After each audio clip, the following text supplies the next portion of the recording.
cambios dentro del proceso de genero de datos. Como podemos ver, es el nivel de la serie, ¿sí? Porque cambia el intercepto, y el impacto marginal de X2. ¿Sí? El impacto marginal de X1 se mantiene igual, entonces no cambia. ¿Ya? Muy bien. Entonces,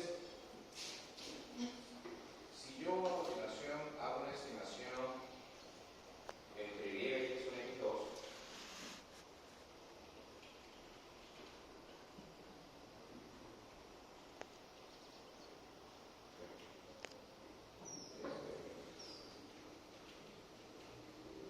o sea, si yo hago una estimación pensando que el modelo es lineal, los estadísticos Q1, Q cuadrado, residuos recursivos, coeficientes recursivos, y los demás deberían decirme que es ciego. ¿Sí? Muy bien, entonces aquí lo que voy a decirle es T1, RDS, ¿verdad? R, residuo recursivos. Ahí está. ¿No?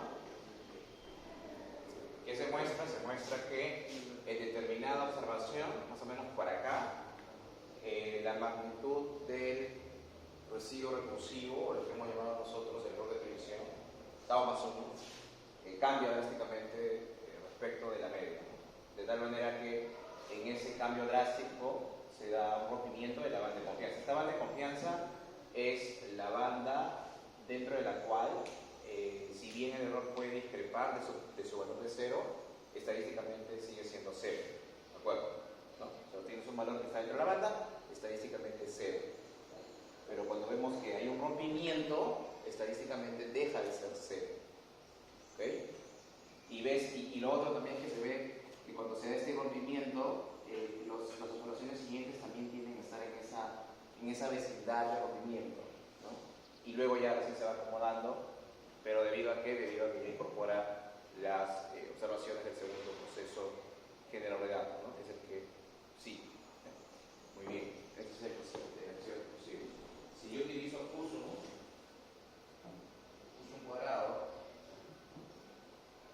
estoy como hemos visto ayer, mirando Q1 cuadrado, por ejemplo, ¿qué observamos?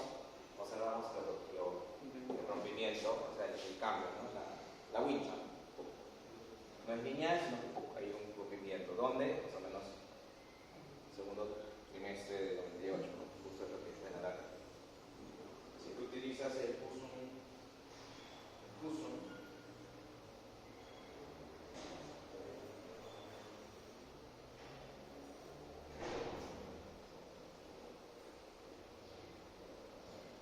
el Q1 también demuestra eso, ¿no? Claro, la expresión es hacia abajo. Ahí está, ¿ves? Está así, en 0, pero aquí ocurre un rompimiento.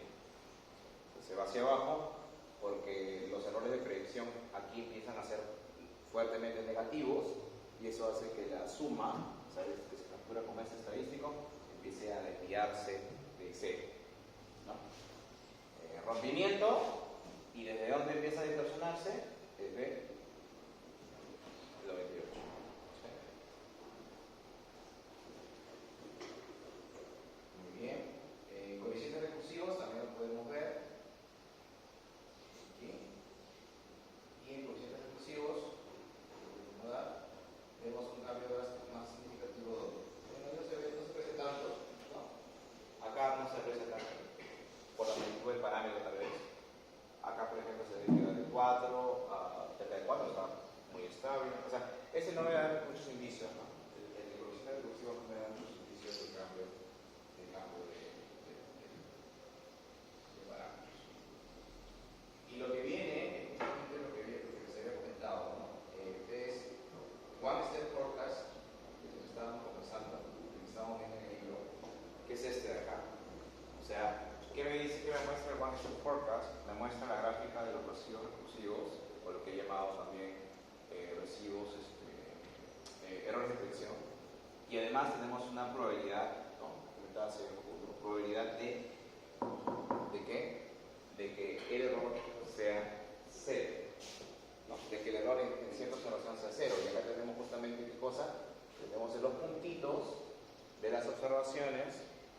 donde se registra la menor probabilidad de que sean cero, ¿no? Esta probabilidad, esta acá, es la probabilidad de que los errores sean cero, ¿no? El software por default te bota los puntos donde tenemos del 0 al 15% de probabilidad. ¿Para qué? Para que tú, en base al nivel de significancia que emplees, puedas determinar dónde hay más probabilidad de que haya quiebre. ¿Dónde hay más probabilidad de que haya quiebre? Donde menor probabilidad se acepte. ¿Sí? O sea, los puntitos que están pegados a 0.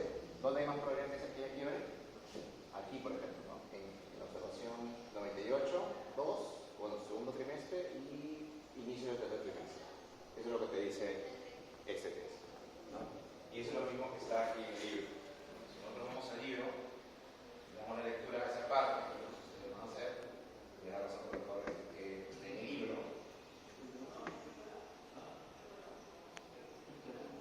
¿está?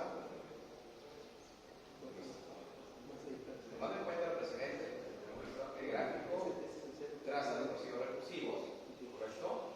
Y los errores estándar en la parte superior. Adicionalmente, en la parte inferior se muestra una nube de puntos que indica el nivel de confianza en el que es posible rechazar la hipótesis nula de estabilidad que principio. Como sabemos, un nivel de significancia de 5% tiene asociado a la confianza del 25%. Veamos los resultados. Justo lo que estábamos viendo nosotros. Ese es el mismo gráfico que tenemos en pantalla. ¿Sí? Yo lo he replicado. Y miren aquí, el software el libro hace referencia a dos puntitos. El puntito que está acá y el puntito que está acá. Vamos a ver qué ocurre. ¿Qué es lo que se debe buscar en este caso? Deberíamos fijarnos en los puntos que tienen asociados el nivel de significancia más bajo, lo que decía. En este caso se distinguen dos puntos cercanos a 0. O sea, lo que tienen que hacer primero en este gráfico es identificar los puntos donde la probabilidad es más cercana a 0. ¿Y cómo se leen estos resultados? Ahí viene la expresión. La acción de los conceptos ya desarrollados de diferencia implican una lectura como esta. Y ahí viene el texto un poquito enredado que al final se va a entender. Aún con un nivel de significancia bastante reducido, lo que como sabemos, cuando se acotar a la rechazo, la comparación del residuo recursivo obtenido con el intervalo de confianza nos lleva al rechazo de la hipótesis nula de estabilidad. O sea, claro, si tú en esos dos puntos tienes la menor probabilidad de que los residuos sean 0, hay más probabilidad de que no haya estabilidad, ¿no? O más probabilidad de que haya quiebre estructural en esas dos declaraciones. Eso es lo que nos quiere decir. ¿No? Por ahí hay un poquito más de explicación de esto. Y más intuición. ¿Ok? Más intuición. Eso ya se lo voy a decir para la lectura. Pero en el fondo es lo que les acabo de decir. ¿Okay? Y ahora vamos a ver el otro test, el test, el de Instant Forecast. Este de aquí. Y ahora tenemos un 9 de puntos, ¿no? Que vamos a ver aquí, la misma que tenemos por acá. Muy parecido, ¿sí? No entiendo por qué no hay diferencia, pero está muy parecido. Entonces, ¿qué te quiere decir esto? ¿Qué está haciendo esta? O sea, aquí nuevamente vemos la gráfica de residuos recursivos. ¿Sí? Exactamente lo mismo. Pero aquí tenemos una probabilidad también de 0 a 15. Pero el patrón de los puntos es diferente. ¿Sí? ¿Qué significa esto? ¿Qué está haciendo esta? O sea, ¿qué estamos evaluando en estas probabilidades? Si en el caso anterior evaluábamos la probabilidad de que el error sea 0, en este caso lo que vamos a evaluar es que en cada punto que tenemos acá estamos evaluando la hipótesis nula de estabilidad. ¿Sí? Es decir, es como si estuvieras haciendo un test de show en cada observación y el software te está votando en qué observaciones se rechaza en mayor medida la hipótesis nula del test de show. ¿Sí? O sea, es como que diga, a ver, el software tiene. Acuérdate que el software puede trabajar con un test de show para todas las observaciones que tienes acá. Para todas. ¿Correcto? Pero el software dice, mira, haciendo un análisis del test de Chow para todas las observaciones, identifico que las menores probabilidades de no rechazo de la nula están en estas observaciones que están vinculadas a los números. Es una. Mejor que raya, ¿no? Raya te raya, dice que yo sé que raya esto.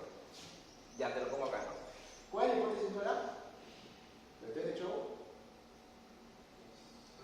Estabilidad o si quieren ausencia de quiebre estructural. Correcto. Muy bien. Entonces, lo que está haciendo este gráfico es decirte, para cada observación, por ejemplo, para esta de acá, supongamos que es la del 98, de junio del 98, te estoy diciendo, para junio del 98, yo tengo que la probabilidad, el p-value, si quiere, asociada a esta hipótesis, ¿cuánto es? Es cercano a C. ¿Ok? Si yo hago lo mismo aquí, en mayo del 98, por ejemplo, ¿qué voy a tener? Que el p-value también es cercano a 0. Si hago lo mismo, me dice software, en abril del 98, el p-value también es cercano a 0. ¿Okay? Y eso ocurre justamente en los puntos cercanos a la fecha de quiebre. Porque te acuerdas que yo he generado artificialmente que la fecha de quiebre está en el 98, en junio del 98. O sea, ¿qué es lo que te dice este test? Este test te dice, mira, si hubiera quiebre estructural, vamos a tener un conjunto de puntos alrededor del cual vas a tener una probabilidad cercana a 0. ¿Sí? Ahora, yo les pregunto, ¿y qué pasaría si no hubiera quiebre? Si no hubiera quiebre, no debería haber ninguna nube de puntos, ¿no? A ver, vamos a ver. ¿Ya? Por eso no tengo acá la aplicación de video. A ver, profe, hago otra aplicación, a ver. Hagamos esto. Vamos a asumir acá. Sin borrar esto. Cambiando esto. Voy a asumir que el proceso de generador es el mismo. Y voy a hacer la misma aplicación. Mira, si acá el proceso de generador no cambia, ¿cierto? Con lo cual, si yo hago esto, por ejemplo, ahí que se ve, ¿ves? Estos son los residuos recursivos. ¿Te das cuenta? Y por ahí uno o dos salen, pero es producto de error estadístico. Si yo calculo el Q-sum controlado, ¿no? ¿Me está haciendo? ¿Sí? Si yo calculo el Q-sum cuadrado controlado, y si yo calculo one step forecast, puede ir un puntito, algunos puntos, pero no hay un vecindario como antes. ¿No? Podría haber un puntito. Pero vamos a ver en este forecast. ¿Qué tenemos en este forecast? Hay una secuencia así como es un vecindario completo. Hay un vecindario, perdón que salga. ¿Hay algún vecindario completo ahí? No, ¿verdad? No hay una secuencia. O sea, la evidencia formal de que haya quiebre es que haya todo un número de puntos consecutivos donde se va a rechazar la nula. Pero aquí no vamos a hacer secuencia. Obviamente, ¿por qué? No hay quiebre. ¿Sí? ¿Sí? ¿Entendió? Entonces, esa es la diferencia entre el One Step Forecast y el N-Step Forecast. El N-Step Forecast es como aplicar un show en cada observación y el software te dice, mira, allí hay probabilidad de rechazo de la nula de estabilidad y si se juntan todos esos puntitos en una línea, ahí eres seguro y hay quiebre.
ahí hay evidencia de quiebres.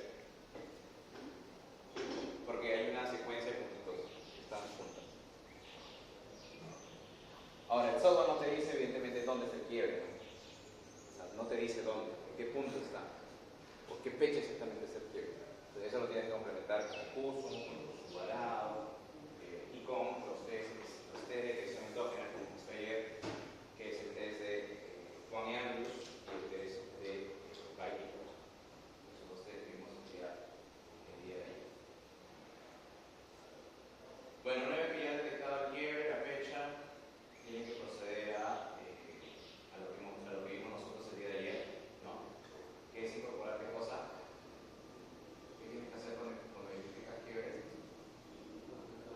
Tienes que corregir el quiebre incorporando el aerodinamia, ¿no? Justamente vinculado a la fecha del quiebre, ¿no? Si hemos visto una forma de guía o notificación. Y ahí acaba la aplicación. Perdón. El libro de Juan Francisco Castro de Río Mioso también hace referencia a esa forma de corrección. Ahí también van a ver la referencia de cómo se incorporan datos. Será esta línea que nosotros hemos visto. ¿Ya? Muy bien, ¿alguna pregunta acá? ¿Ninguna? Muy bien, entonces eso fue todo respecto al tópico de quiebre estructural. Y ahora viene el siguiente tópico, que es el tópico de deformaciones esféricas. Este código de lo que pasar, ¿no?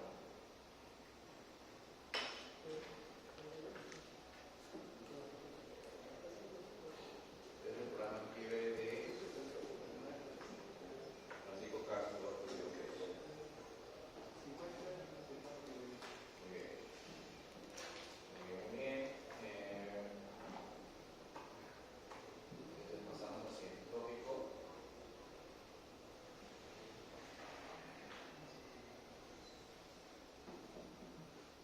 Es el tópico de perturbaciones esféricas, asociado a conceptos de heterocelasticidad y autocorrelación.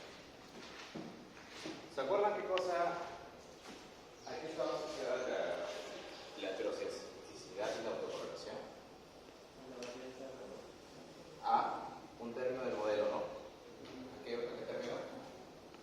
La varianza del error. Al error, ¿no? Estaba asociado al comportamiento del error, ¿no? Nosotros habíamos catalogado incluso un supuesto, que era el supuesto número, el modelo, el supuesto 3, y el supuesto 3 que decía que el error era homocedástico y que era no correlacionado. Yo les había adelantado también qué implicancias habían cuando estos supuestos no se cumplen, ¿cierto? ¿Se acuerdan de esas implicancias?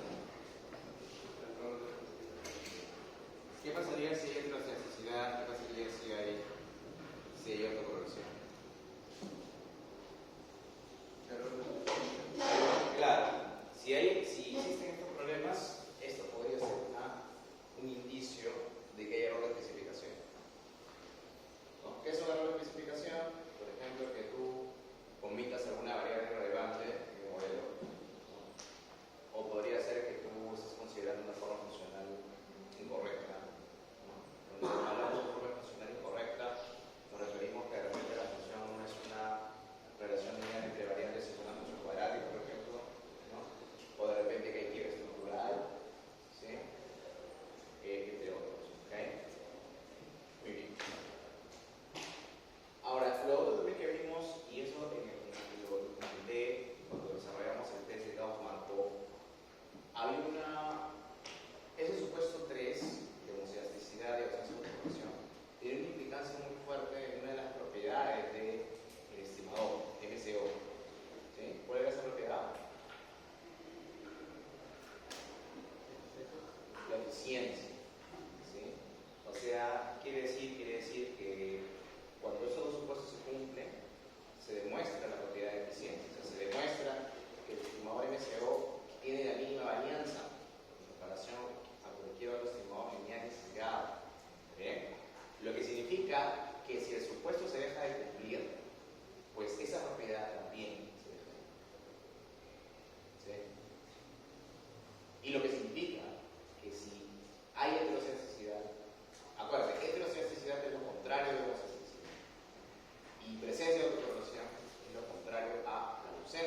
si hubiera este problema de heterocesidad de correlación, ¿cómo se corrige el problema a fin de mitigar el problema de deficiencia? Esas son las tres primeras cosas que vamos a ver, ¿no? Y finalmente, obviamente acompañado de esta parte, también vamos a ver todo el conjunto de toda la batería de test o contrastes que vamos a utilizar para verificar estadísticamente si hay presencia o no de esos problemas, ¿no? Así como hemos hecho en el test de Parra-Glover o el test de Cho que hemos visto en la parte de quiebre estructural, que son justamente maneras formales de evidenciar si hay o no hay problemas. Aquí también vamos a utilizar tests, ¿okay? Que van a ser los test de autocorrelación y los test de heterocedasticidad. Aquí obviamente vamos a ver más tests. Nosotros hemos visto, creo que hasta ahorita hemos visto más tests en el segundo tema, ¿no? En el quiebre. Hemos visto los test recursivos, pero ahora vamos a ver más tests todavía. Cerca, en promedio, vamos a ver por lo menos cerca de 8, o si no es un poquito más. ¿Ya? Bien. Bien, entonces vamos a empezar con cada problema, definiendo cada problema, y luego vamos a hablar o resolver el impacto que tiene. Entonces, vamos a empezar diciendo que el problema lo vamos a catalogar como perturbación esférica, porque cuando tenemos homocedasticidad, por ejemplo, es como entender que el residuo tiene un radio común, es decir, es como si fuera una esfera, ¿no? Es como que en cada porción el error tiene la misma varianza, ¿okay? Pero cuando esa variable deja de comportarse como una esfera, ¿no? Significa que su radio cambia, ¿no? Una esfera es una radio constante, ¿cierto? Una esfera en esta forma homogénea, porque su radio, sea cual sea la dirección, es constante. Pero cuando el radio empieza a cambiar y ya no es una esfera en ese sentido, pues lo que vamos a decir es que la perturbación ya no es esférica. Esa es un poco la jerga de por qué se le llama esférico y no esférico, ¿ya? Bien. Ahora, empezando por el problema de heterocedasticidad, nosotros vamos a presentar este problema a partir del hecho concreto de que la varianza de los errores de distintas observaciones va a dejar de ser constante, ¿sí? Es decir, nosotros, por ejemplo, en el caso de la homocedasticidad, teníamos que la dispersión del error, sea cual sea la observación, era la misma, ¿cierto? Por ejemplo, acá vemos que la dispersión, acuérdate, está medida por la anchura de las colas de la distribución.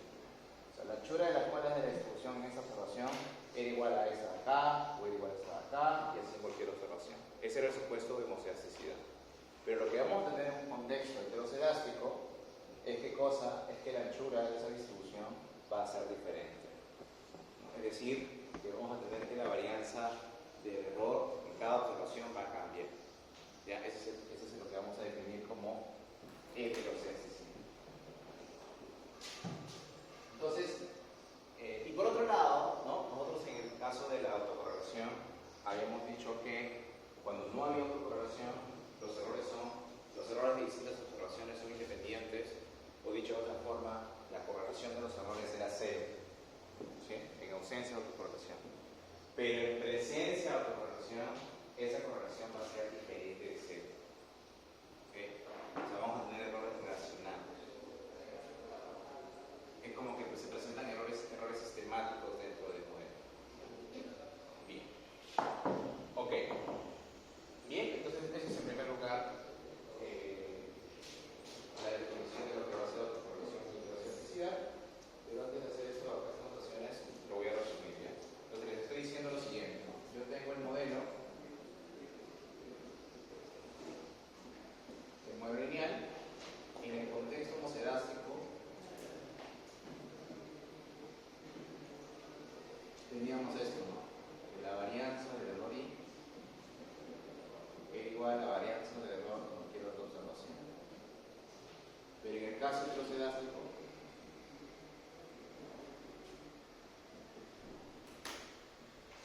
lo que tenemos es que la varianza del error I es diferente a la varianza del error J, ¿no? Es lo que vamos a llamar como, si quieren así, ¿no?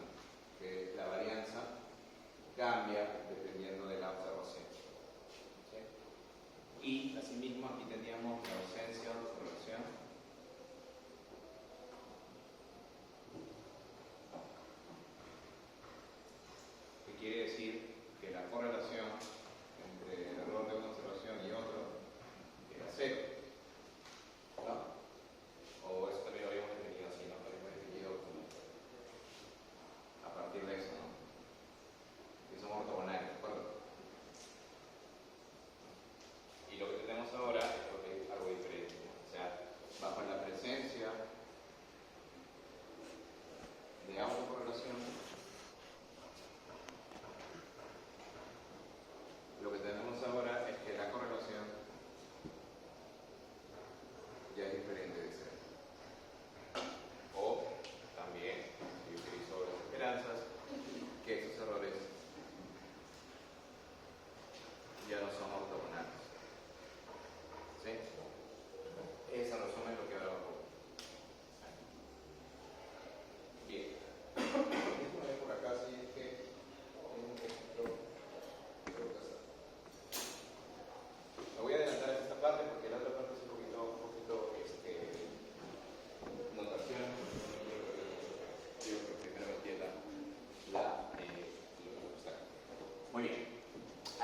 Ahora, bajo estas condiciones acá, nosotros habíamos planteado el supuesto número 3 de esta forma, ¿no? Habíamos dicho que si se cumple esto y esto, la matriz de varianzas coordinadas de esto es igual a esto de acá. ¿Sí? ¿Cierto? Era sigma cuadrado por el cúbico. Pero ahora, dado que hubiera este o este, o sea, cualquiera de los dos, la matriz de varianzas o varianzas ya no va a ser la misma, sino va a ser una como esta. ¿Ya?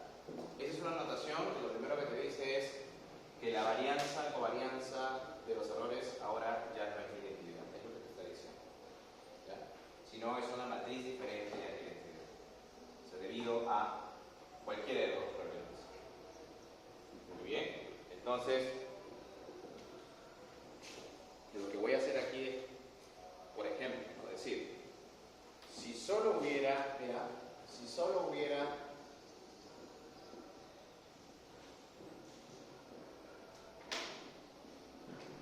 heterocencicidad, por ejemplo,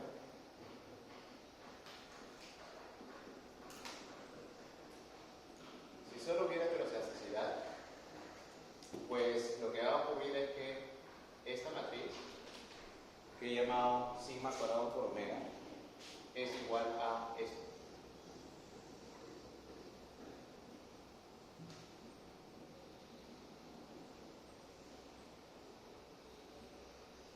Donde es 0, es 0.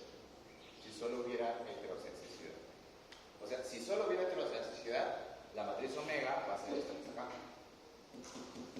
Esto, obviamente, versus el caso donde hay homocencicidad, ¿no? Cuando la matriz era así.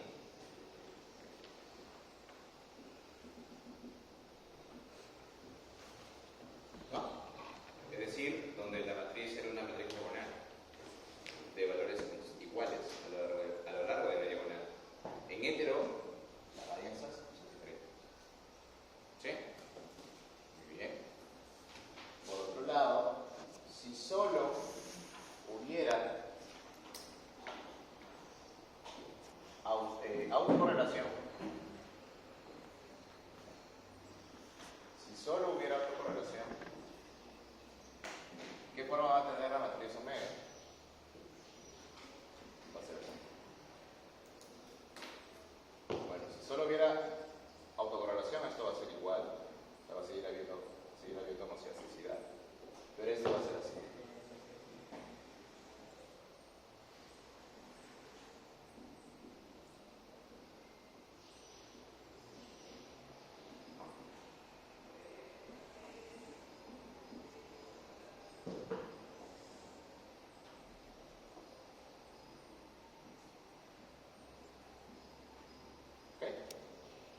¿Qué ocurre ahora? Cuando hay presencia de autocorrelación, cuando no hay problemas, ya la matriz ya no es diagonal. ¿Te das cuenta? Versus el escenario en el cual no había nada, o sea, no había autocorrelación, y eso era una diagonal. O sea, la misma de arriba.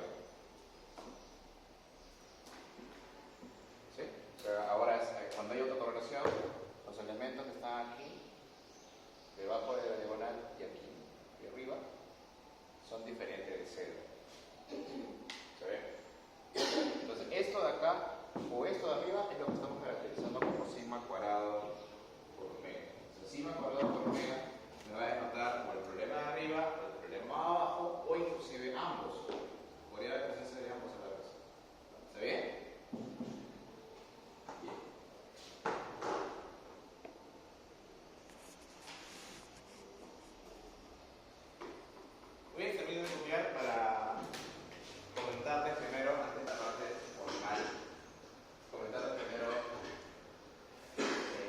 por qué se origina la heterocedasticidad y autocuración, ya que es importante entender antes de desarrollar la parte formal del cáncer.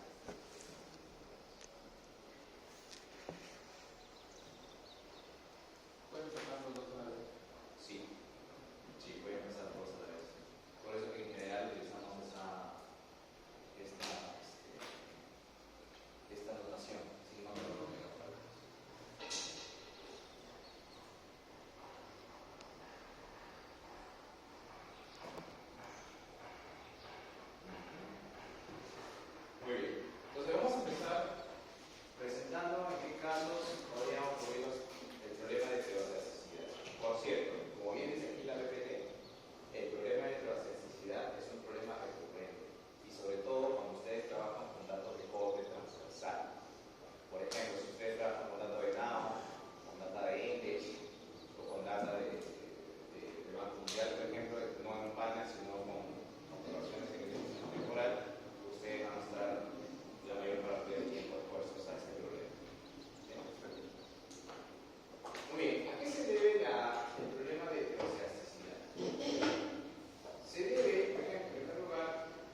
yo omito a ese elemento cuadrado, es decir, yo hago una relación como esta.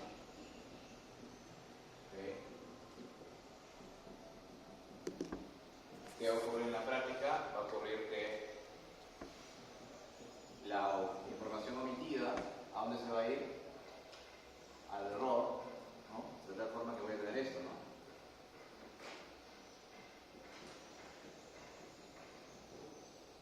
¿Okay? O sea, si yo omito el elemento cuadrático y hago una relación simplemente de relación lineal entre la variable dependiente y esta, la información que yo omito se va al error. ¿Y qué va a ocurrir naturalmente aquí? Si yo calculo la varianza de xy, de b, perdón, esto va a estar en función de xy. ¿Y esto qué significa? Significa que va a cambiar de acuerdo a la situación, generando heteroscedasticidad, ¿no? Aquí se puede ver por la omisión de una variable relevante, como también porque estoy cometiendo un error de especificación, de que cuando la relación era una relación cuadrática, estoy considerando una relación lineal. Entonces eso genera directamente un problema de heteroscedasticidad. Un problema también vinculado o que genera la heteroscedasticidad es cuando trabajas con datos agregados. Por ejemplo, ¿no? Supongamos que yo quiero hacer una relación entre el ingreso y el consumo, ¿sí? Y recojo información de la Facultad de Economía, de la Facultad de Psicología, de la Facultad de Medicina, etcétera, de diversas facultades, y yo digo, por promedio, ¿no? Los niveles de consumo, los niveles de ingreso de todas las facultades.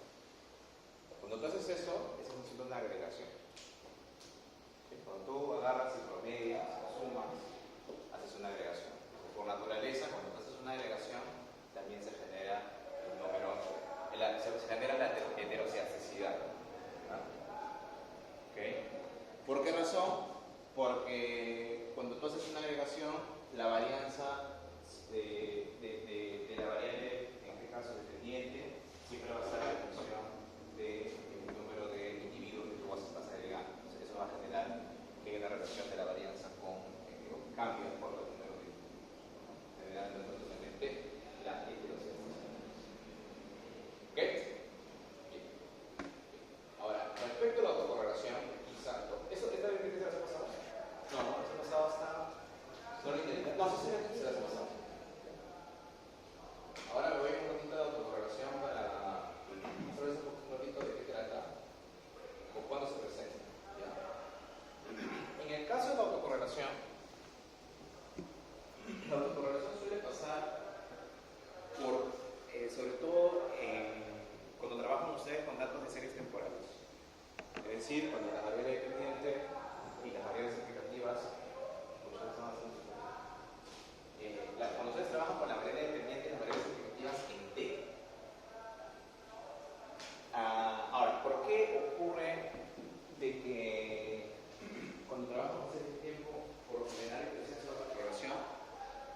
Porque cuando tú modelas relaciones económicas entre dos variables en el tiempo, por lo general la relación de esas variables tiene un impacto no del instante T, sino también del impacto de periodos anteriores. ¿Sí? Eso es lo que vamos a llamar un impacto dinámico. Creo que una vez hicimos un ejemplo de pruebas para cuando les presentaba los problemas de autocorrelación de la relación del consumo con el ingreso, ¿no? ¿Te acuerdas? Les dije, el consumo puede depender del ingreso en P, pero también del ingreso en P menos 1, o del ingreso en P menos 2, ¿cierto? Lo que significa que cuando tú, o vamos a hacer la notación, ¿ya?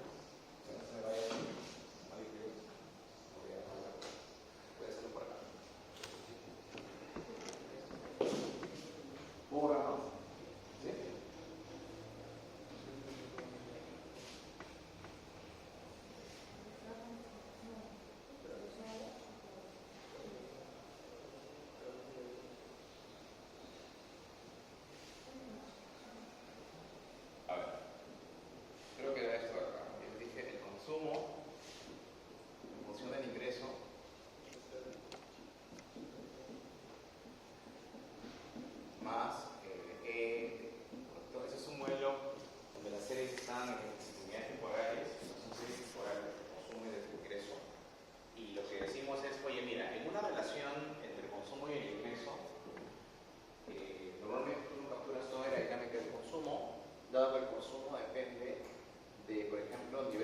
consumo de periodos anteriores.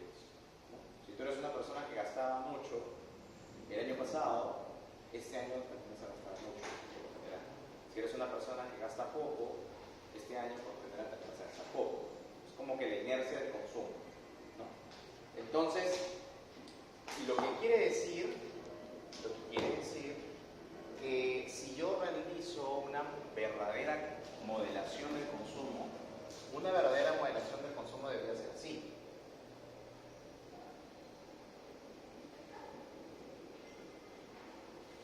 Por ejemplo, ¿sí?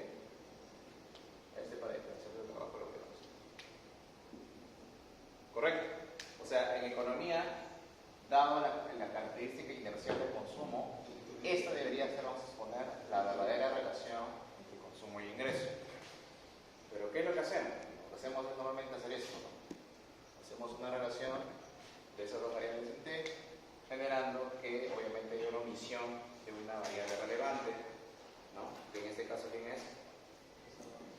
El consumo en T-1, generando esto acá, generando lo siguiente, ¿no? Entonces, lo que va a pasar es que B sub T vas a tener a este elemento de acá. ¿Cierto? ¿Hasta ahí me siguen? Sí. O sea, si yo omito a una variable relevante también, lo que estamos viendo acá, es que también se puede generar un problema, o sea, también el omitir una variable relevante puede justamente estar reflejándose en un problema de autocorrelación.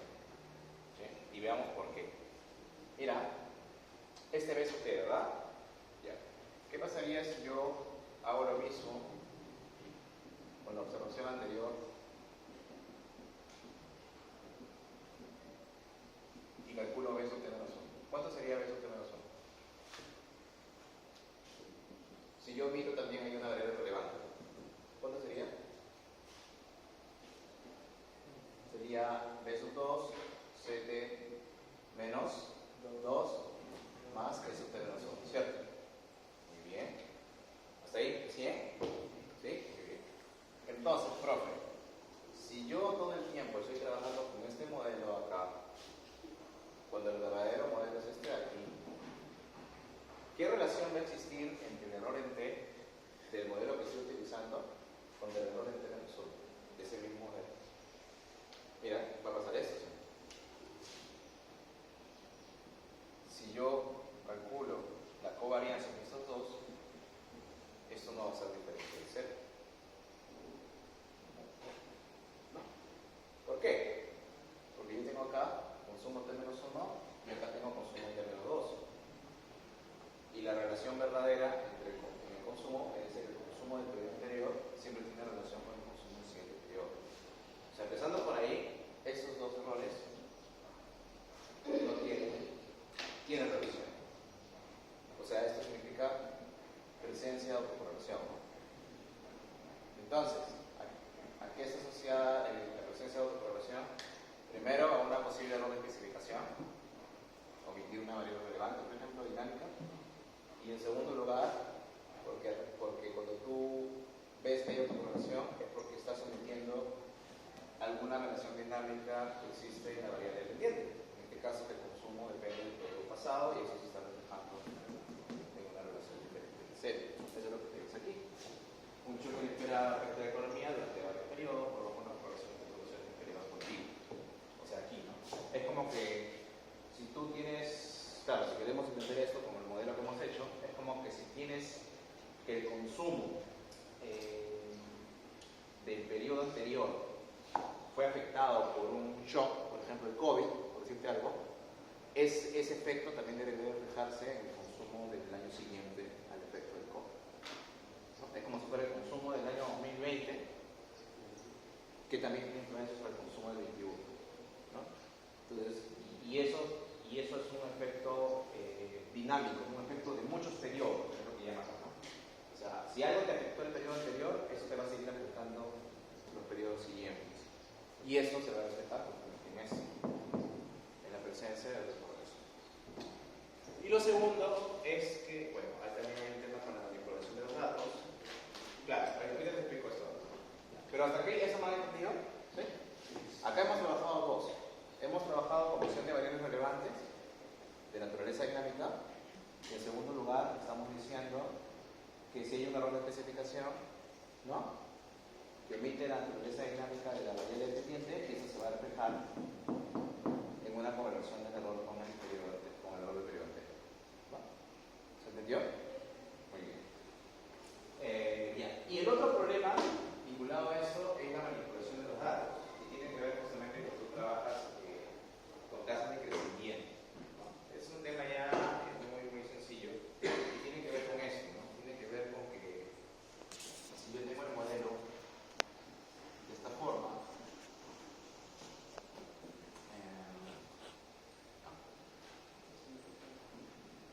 así.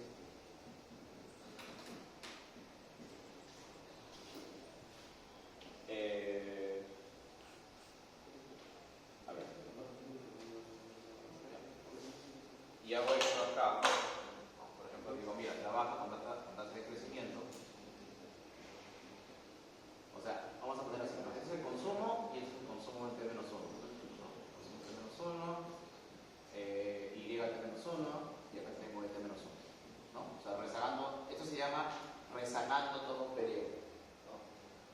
O dicho de otra forma, si esta relación se cumple para las observaciones en T, también se debería cumplir para cualquier otra observación, como por ejemplo T menos 1. Entonces lo que yo voy a hacer acá es restar esto, y asumiendo que estas series están en logaritmos, voy a tener tasa de crecimiento del consumo, el intercepto se va, y voy a tener tasa de crecimiento del ingreso, y ahora que voy a tener B sub T. Donde B sub T, ¿qué cosa es? B sub T es ET menos ET menos 1. Se puede mostrar que en esta situación, si tú calculas o verificas la presencia de autocorrelación, esto también es diferente de cero. ¿Sí? ¿Sí se entiende por qué, no? ¿Sí se ve por qué?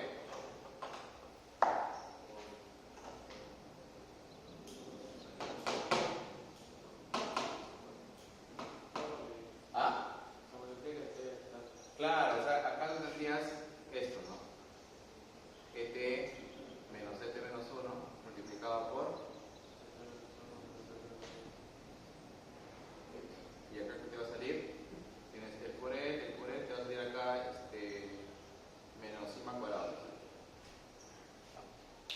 O la relación del por él. Los otros cruzados sin cero.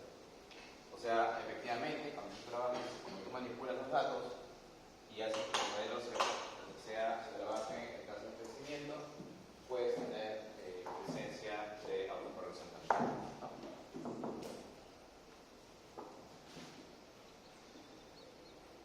Pero ahí está justamente, ¿no? En el ejemplo de la PPT, está lo que les pasa aquí. Si ustedes trabajan con tasa de crecimiento, ahí tienen el problema, ¿no? Dado que P sub T está en diferencias.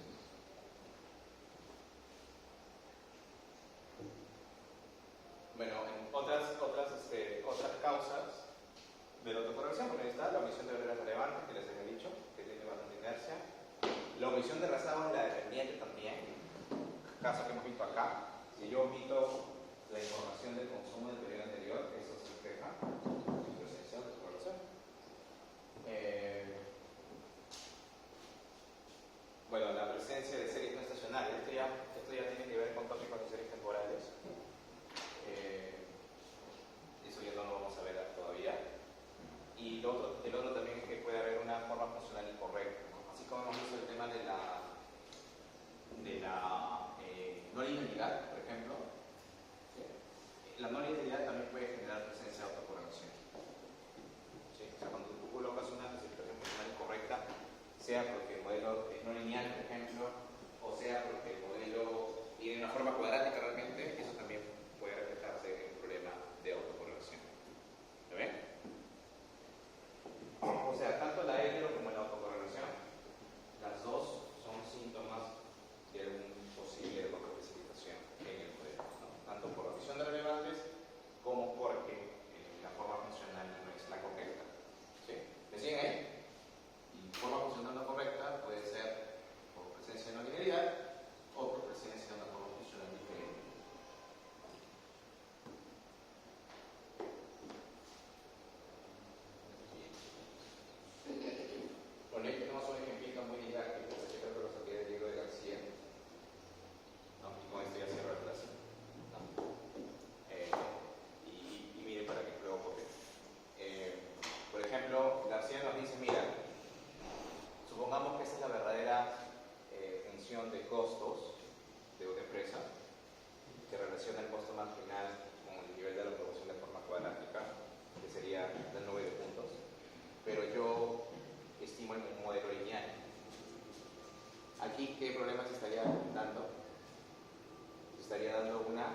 primero, una omisión de variedad relevante, ¿sí?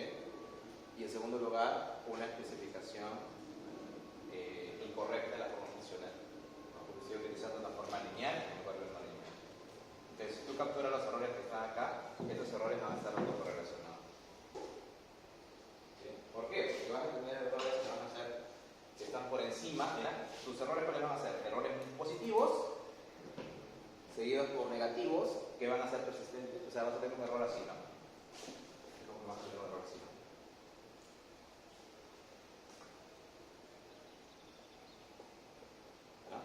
En lugar de un error que debería ser no autocorrelacionado, que es completamente aleatorio. ¿No? Y eso debido a que estás omitiendo que la relación verdadera es una lineal. ¿Sí? Es una forma bastante didáctica, gráfica, de evidenciar por qué en un contexto de forma funcional no lineal existe